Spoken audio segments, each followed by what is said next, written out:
Muy bien, entonces retomamos, ¿verdad? Esta segunda parte del video. En la primera no mencioné mi nombre es Flor Murillo.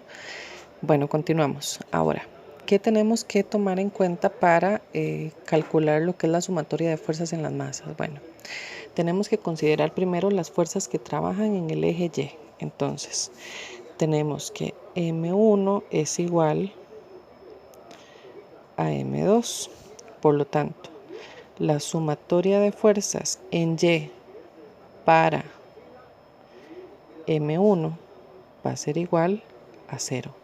¿Quiénes son las fuerzas que están trabajando en el eje Y? Bueno, tenemos para M1, tenemos la tensión, pues la tensión nos está dando con un ángulo, por lo tanto tenemos que sacarle el coseno de esta tensión, o sea, T por el coseno del ángulo, y tenemos lo que es el peso. Entonces, ¿cuáles son las fuerzas? Tenemos que la tensión 1 por el coseno del ángulo 1 menos, porque va en esta dirección en contra de la tensión, menos el peso va a ser igual a 0. Ahora, estos valores que tenemos aquí los vamos a utilizar para hacer un despeje. Vamos a dejar solo, o sea, bueno, aquí dejemos en Y, me faltó. Ok. Tenemos entonces que la tensión 1 en Y por el coseno del ángulo 1 es igual al peso. Quedaríamos con esta igualdad por el momento.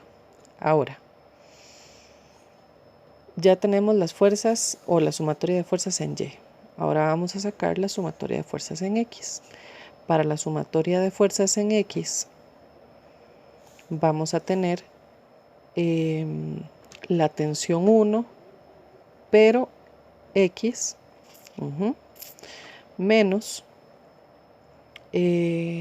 bueno, tensión 1X por el seno del ángulo 1, menos la fuerza que está trabajando acá. Esta fuerza, la fuerza eléctrica. Esta fuerza, vamos a ponerle F1E. Va a ser igual a 0. Esta es por fuerza eléctrica.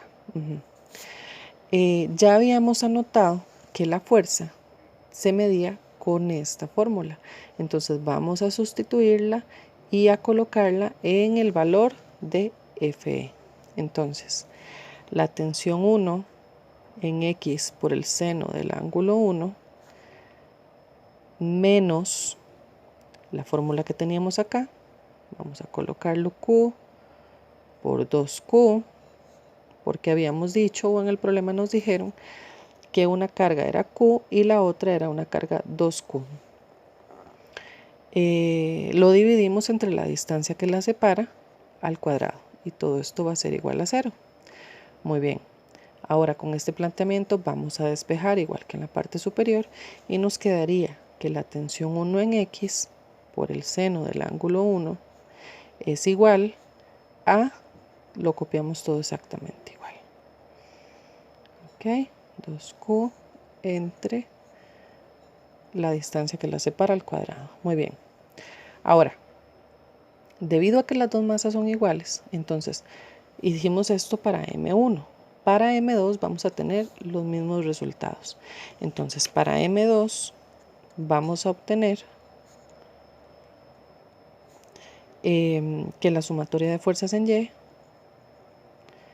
va a ser igual a la tensión 2 en Y por el coseno del ángulo 2 va a ser igual al peso, y la sumatoria de fuerzas en X es igual a la tensión 2X por el seno del ángulo 2 igual a la fuerza eléctrica que teníamos que trabajaba en este caso. Recordando que aquí sería 2Q a la 2, porque es Q y Q, ¿verdad? Se multiplican las 2Q y R al cuadrado.